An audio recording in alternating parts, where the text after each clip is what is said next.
अमावस्या की काली रात अच्छाई और बुराई दोनों के लिए एक अवसर होती है, जिसमें कई लोग साधनाएं करके अपनी इच्छा अनुरूप शक्तियां प्राप्त करते हैं। ऐसे ही एक भयानक अमावस्या की रात एक औरत घने जंगल के बीच घोर साधना में लगी हुई थी। जंगल के चारों तरफ भेड़ियों के चिल्लाने की आवाज आ रही थी, लेकिन बिना किसी से घबराए यह औरत अकेले मंत्रों के जाप के साथ आग जलाकर अपनी साधना कर रही थी। जैसे जैसे समय बीतता जाता है, औरत उग्र होती जाती है। वह अपनी जगह से ऊपर उठने लगती है। उसके सामने की आग उसके साथ ही ऊपर उठती जा रही थी और देखते देखते आग की लपटें आसमान को छूने लगती हैं और वह औरत जमीन पर आ खड़ी हो जाती है। अमावस्या की काली रात के प्रभाव की वजह से उसने रूहानी शक्तियां प्राप्त कर ली थी और अब वह तैयार थी अपना प्रतिशोध लेने के लिए। दरअसल ममता 6 माह पहले शादी करके गांव से शहर आई थी। वह अपने पति के साथ एक किराए के मकान में रहती थी। ममता घरेलू महिला थी। वह ज्यादातर समय घर के कामों में लगी रहती थी। ममता के पति बैंक में एक क्लर्क थे। उनका नाम सुरेश था और सुरेश के बॉस उसे उसके काम की वजह से बहुत पसंद करते थे। सुरेश एक अच्छा कर्मचारी था। वह पूरी जिम्मेदारी से अपने साथ साथ अपने सहकर्मियों का भी काम करवा दिया करता था। उसका स्वभाव बहुत ही संकोची था, इसलिए वह किसी को भी मना करने में हिचकता था। एक दिन उसके बॉस उसे अपने चैम्बर में बुलाते हैं और कहते हैं, तुम्हारी नई नई शादी हुई है और तुम कहीं बाहर भी नहीं गए हो। जाओ अपने परिवार के साथ थोड़ा समय बिता के आओ। सुरेश को अपने बॉस की बात से खुशी होती है और वह मुस्कुराते हुए कहता है, जी बॉस, अगले महीने ही अपनी पत्नी के साथ कहीं बाहर जाने का सोच रहा हूँ। बॉस अपने पर्स से कुछ पैसे निकालकर सुरेश को दे देते हैं और कहते हैं, ये मेरी तरफ से तुम्हारे लिए, जाओ मजे करो। सुरेश पैसे लेकर घर आ जाता है। घर में ममता उसके लिए खाने की तैयारी कर रही होती है। सुरेश ममता को बताता है कि बॉस ने बाहर घूमने की इजाजत दे दी है। अब हम अगले हफ्ते ही ट्रिप पर चलेंगे। दोनों बाहर जाने के लिए काफी उत्साहित होते हैं। सुरेश के मोबाइल में अचानक बॉस का फोन आता है और वह कहते हैं, तुम्हारे घूमने के लिए एक कार बुक की है जो तुम्हें अच्छे से सारी जगह घुमाएगी। सुरेश अपने बॉस को धन्यवाद देता है और कहता है, बॉस आप क्यों परेशान हो रहे हैं, हम खुद ट्रेन से चले जाएंगे। लेकिन बॉस की जिद करने पर सुरेश उनका ऑफर मान लेता है। ममता सुरेश से कहती है, हमें कुछ सामान लेना होगा, चलो आज बाजार चलते हैं। अगले 2 दिनों में इन्हें निकलना है, इसलिए सुरेश बाजार जाने को तैयार हो जाता है। सुरेश और ममता बाजार जाकर अपने पसंद के कपड़े और कुछ खाने पीने की वस्तुएं खरीदते हैं। वह अपने सफर के लिए तैयार हो जाते हैं। बॉस की भेजी हुई कार दरवाजे पर आकर समय से खड़ी हो जाती है। सुरेश कार की डिग्गी में सारा सामान जमाता है और दोनों कार में बैठकर निकल पड़ते हैं अपने रोमांचक लम्हों की ओर। खूबसूरत वादियों का मजा लेते हुए सुरेश और ममता गाने गुनगुना रहे थे। ला ला ला। ड्राइवर गाड़ी चला रहा था। अचानक ड्राइवर गाड़ी का दरवाजा खोलकर बाहर कूद जाता है और गाड़ी का संतुलन बिगड़ जाता है, जिससे गाड़ी पहाड़ी से नीचे जंगली रास्ते की तरफ मुड़ जाती है और तेजी से जाकर एक पहाड़ की चोटी से लटक जाती है।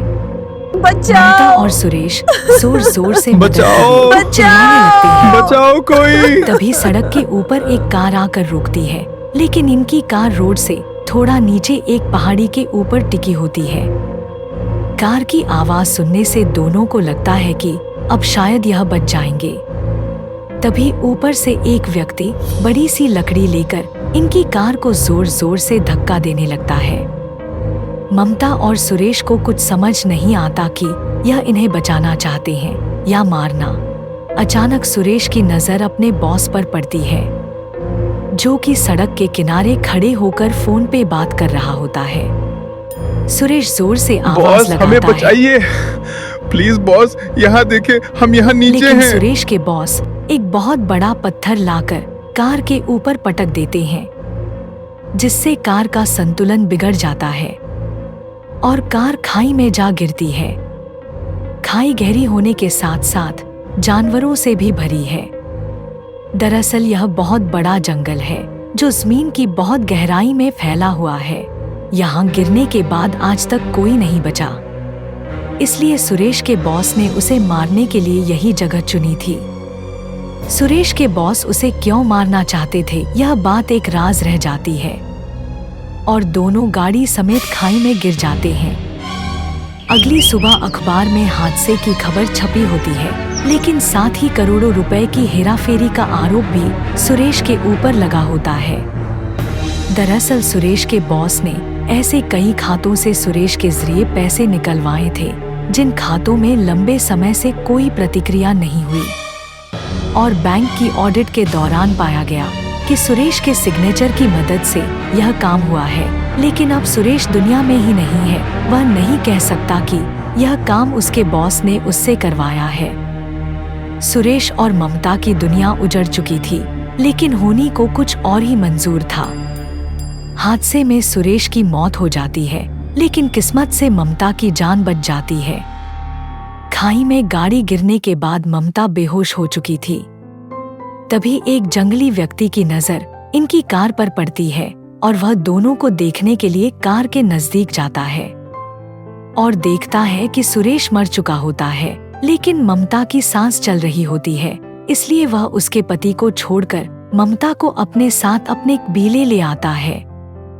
यह कबीला बहुत ही खूंखार वनवासियों का था, जो कि काली शक्तियों के स्वामी थे। वह ममता को अपनी औषधियों से कुछ ही दिनों में ठीक कर देते हैं। ममता उनकी भाषा समझने में असमर्थ होती है, लेकिन वह इशारों से बातों को समझ पा रही थी। लेकिन जब उसे पता चलता है कि सुरेश मर चुका है, तो वह अपने आप को नहीं रोक पाती और फूट फूट कर रोने लगती है। नहीं छोड़ूंगी, नहीं छोड़ूंगी, मैं उसे मार डालूंगी।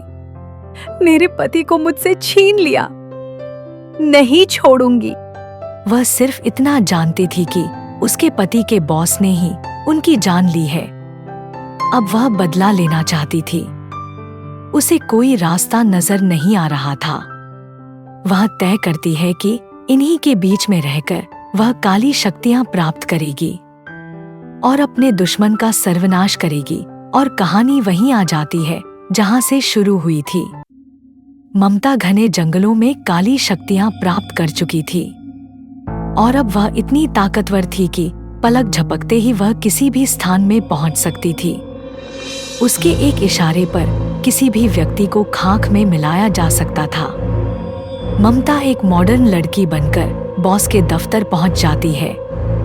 दरअसल ममता को सुरेश के बॉस ने देखा था, इसलिए वह पहचान छिपाकर किसी और भेस में जाती है। लेकिन अब वह कोई साधारण लड़की नहीं, बल्कि काली शक्तियों की महारानी थी। उसे काली शक्तियों की वजह से पता चल चुका था कि आखिर बॉस ने उसके पति सुरेश को क्यों मारा था। वह अपने पति को निर्दोष साबित करना चाहती थी और असली गुनहगार को सजा देना।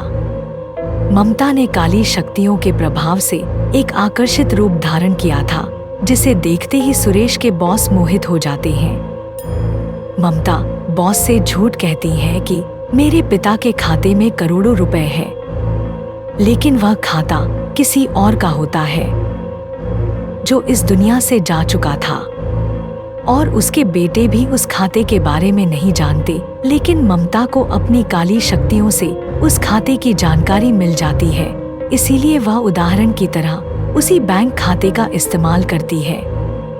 बॉस खाते का बैलेंस देखकर दंग रह जाते हैं। उन्हें लगता है कि अब लंबा हाथ मारने का मौका मिला है।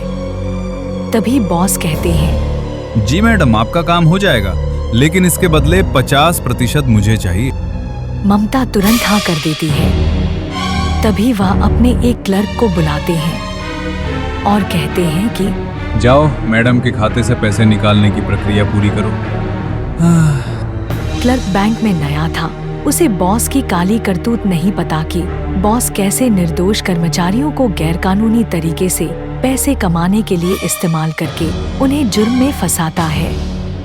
क्लर्क बाहर चला जाता है और बॉस का आदेश पाते ही क्लर्क मुद्रा आहरण की प्रक्रिया प्रारंभ कर देता है और सारे पैसे बॉस के हाथों में दे देता है। इसी दौरान ममता सारी बातें रिकॉर्ड कर लेती है ताकि बॉस को मारने से पहले अपने पति को निर्दोष साबित करने के लिए सबूत हासिल कर ले। उसी समय ममता वहां आ जाती है और बॉस ममता को देख के कहता है, ये लीजिए मैडम आपके पैसे, लेकिन मेरा हिस्सा मत भूलिएगा। पर ममता की आंखों में बहुत गुस्सा होता है और वह अपने असली रूप में आ जाती है। यह देख बॉस के होश उड़ जाते हैं। उसे अपनी आंखों पर विश्वास ही नहीं होता कि जिस ममता को उसने अपने हाथों से मारा था वह जिंदा है। तुम तो मर चुकी थी।